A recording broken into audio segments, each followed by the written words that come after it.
ನಮ್ಮ ಭಾಗದ ಜೀವನಾಡಿ ಆಗಿರ್ತಕ್ಕಂಥ ತುಂಗಭದ್ರಾ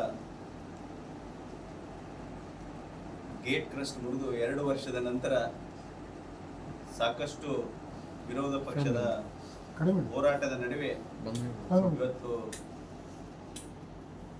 ಕ್ರಸ್ಟ್ ಗೇಟ್ಗಳನ್ನು ದುರಸ್ತಿ ಕಾಮಗಾರಿಯನ್ನು ಆ ಕ್ರಸ್ಟ್ ಗೇಟ್ಗಳನ್ನು ಸಂಪೂರ್ಣವಾಗಿ ರೀಪ್ಲೇಸ್ ಮಾಡಿ ನಾಳೆಗೆ ಅದು ಉದ್ಘಾಟಿಸಲಿಗೋಸ್ಕರ ಇವತ್ತು ನೆರೆ ರಾಜ್ಯದ ಮುಖ್ಯಮಂತ್ರಿಗಳಾಗಿರ್ತಕ್ಕಂಥ ಆಂಧ್ರ ಪ್ರದೇಶದ ಮುಖ್ಯಮಂತ್ರಿಗಳು ಮತ್ತು ತೆಲಂಗಾಣದ ಮುಖ್ಯಮಂತ್ರಿಗಳು ಮತ್ತು ನಮ್ಮ ರಾಜ್ಯದ ಮುಖ್ಯಮಂತ್ರಿಗಳು ಮತ್ತು ಕೇಂದ್ರ ಸರ್ಕಾರದ ಜಲಸಂಪನ್ಮೂಲ ಸಚಿವರು ಒಟ್ಟಿಗೆ ಸೇರಿ ಉದ್ಘಾಟನೆ ಮಾಡ್ತಿರುವುದು ಸ್ವಾಗತಾರ್ಹ.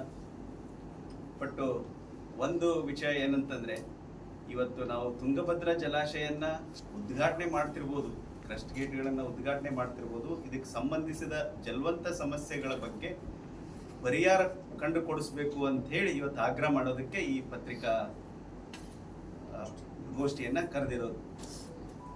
ಇವತ್ತು ಈಗಿನ ಮುಖ್ಯಮಂತ್ರಿಗಳು ಮತ್ತು ಇಂದಿನ ನೀರಾವರಿ ಸಚಿವರು ಆಗಿರ್ತಕ್ಕಂಥ ಉಪಮುಖ್ಯಮಂತ್ರಿಗಳು ಆಗಿರ್ತಕ್ಕಂಥ ಡಿ ಕೆ ಶಿವಕುಮಾರ್ ಅವರು ಇವತ್ತು ನವಲಿ ಜಲಾಶಯಗಳ ಬಗ್ಗೆ ಹಲವಾರು ಹೇಳಿಕೆಗಳನ್ನ ಕೊಟ್ಟರು.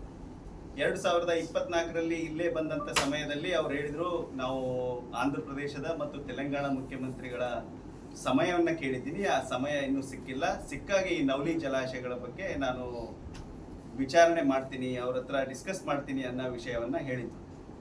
2024ರಲ್ಲಿ 2025ರಲ್ಲೂ ಬಂದಾಗೆ ಅವಾಗೂ ಅದೇ ಹೇಳಿಕೆಯನ್ನ ಕೊಟ್ಟಿದ್ರು. 2026ರಲ್ಲಿ ಬಜೆಟ್ ಅಲ್ಲಿ ನವಲಿ ಜಲಾಶಯಗಳ ಬಗ್ಗೆ ಅದ್ರ ಬಗ್ಗೆ ಹೇಳಿದ್ರು ಅದರಲ್ಲಿ, ಬಟ್ ಯಾವುದೇ ದುಡ್ಡನ್ನ ನವಲಿ ಜಲಾಶಯದ ಬಗ್ಗೆ ಇಟ್ಟಿರಲಿಲ್ಲ.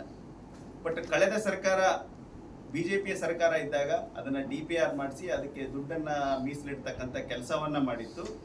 ಬಟ್ ವಿಧಾನ ಪರಿಷತ್ತಲ್ಲಿ ಪ್ರಶ್ನೆ ಕೇಳಿದಾಗೂ ಡಿ ಕೆ ಶಿವಕುಮಾರ್ ಅವರು ಇದೇ ಉತ್ತರವನ್ನ ಹೇಳಿದ್ರು. ರೀಸೆಂಟ್ ಆಗಿ ಅಂದ್ರೆ ಮೇಯಲ್ಲಿ 2026 ಮೇಯಲ್ಲಿ ಡಿ ಕೆ ಶಿವಕುಮಾರ್ ಅವರು ಹೇಳಿದ್ರು, ನಾನು ಆಂಧ್ರ ಪ್ರದೇಶದ ಮುಖ್ಯಮಂತ್ರಿಯವರ ಸಮಯವನ್ನ ಕೇಳಿದ್ದೀನಿ, ಬಟ್ ಅವ್ರು ಇನ್ನೂ ನನಗೆ ಕೊಟ್ಟಿಲ್ಲ ಅಂತ ಹೇಳಿದ್ರು. ಬಟ್ ಆ ಸಮಯದಲ್ಲಿ ಅವರು ತೆಲಂಗಾಣ ಮುಖ್ಯಮಂತ್ರಿಗಳ ಬಗ್ಗೆ ಮಾತಾಡಲಿಲ್ಲ. ಬಟ್ ಒಂದು ಪ್ರಶ್ನೆ ಏನಂತಂದ್ರೆ, ಮುಖ್ಯಮಂತ್ರಿಯವರು ಇವತ್ತು 3 ರಾಜ್ಯಗಳ ಮುಖ್ಯಮಂತ್ರಿಗಳನ್ನ ಕರೆದು ಕಾರ್ಯಕ್ರಮ ಮಾಡಷ್ಟು ಇವತ್ತು ಅವರಿಗೆ ಒಂದು ಶಕ್ತಿ ಇದೆ. ಇವತ್ತು 1 ಕೋಟಿ ರೂಪಾಯಿ ಕೊಟ್ಟು ಮಾಡಿರ್ತಕ್ಕಂಥ ಕೆಲಸದಲ್ಲಿ 3 ರಾಜ್ಯಗಳನ್ನ ಮುಖ್ಯಮಂತ್ರಿ ಕರೆಸಿ ಕೇಂದ್ರ ಸರ್ಕಾರದ ಜಲಸಂಪನ್ಮೂಲ ಸಚಿವರನ್ನ ಕರೆಸಿ ಕಾರ್ಯಕ್ರಮ ಮಾಡ್ತಾ ಇದ್ದಾರೆ.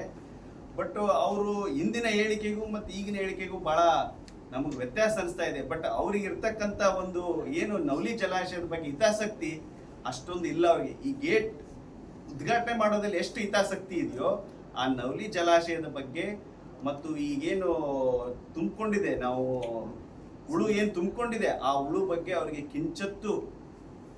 ಅವ್ರಿಗೆ ಅದ್ರ ಬಗ್ಗೆ ಕಿಂಚೊತ್ತು ಒಂದು ಕಾಳಜಿ ಇಲ್ಲ ಅಂತ ಅನ್ಸುತ್ತೆ. ಅದಕ್ಕೆ ಇದು ಒಂದು ನಮಗೆಲ್ಲರಿಗೂ ಒಂದು ಸದಾವಕಾಶ. ಇನ್ನು ನಮ್ಮ ಭಾಗಕ್ಕೆ 3 ರಾಜ್ಯದ ಮುಖ್ಯಮಂತ್ರಿಗಳು ಬರ್ತಾ ಇದ್ದಾರೆ ಮತ್ತು ಕೇಂದ್ರ ಸಚಿವರು ಬರ್ತಾ ಇದ್ದಾರೆ. ಇವತ್ತು ನಾಳೆ ಅವರು ಈ ಹೂಳೆತ್ತೋದ್ರ ಬಗ್ಗೆ ಮತ್ತು ನವಲಿ ಸಮಾನಾಂತರ ಜಲಾಶಯದ ಬಗ್ಗೆ ಘೋಷಣೆ ಮಾಡಬೇಕು ಅಂತ ಇವತ್ತು ನಾವೆಲ್ಲರೂ ಸೇರಿ ಒತ್ತಾಯವನ್ನ ಮಾಡ್ತಾ ಇದ್ದೀವಿ.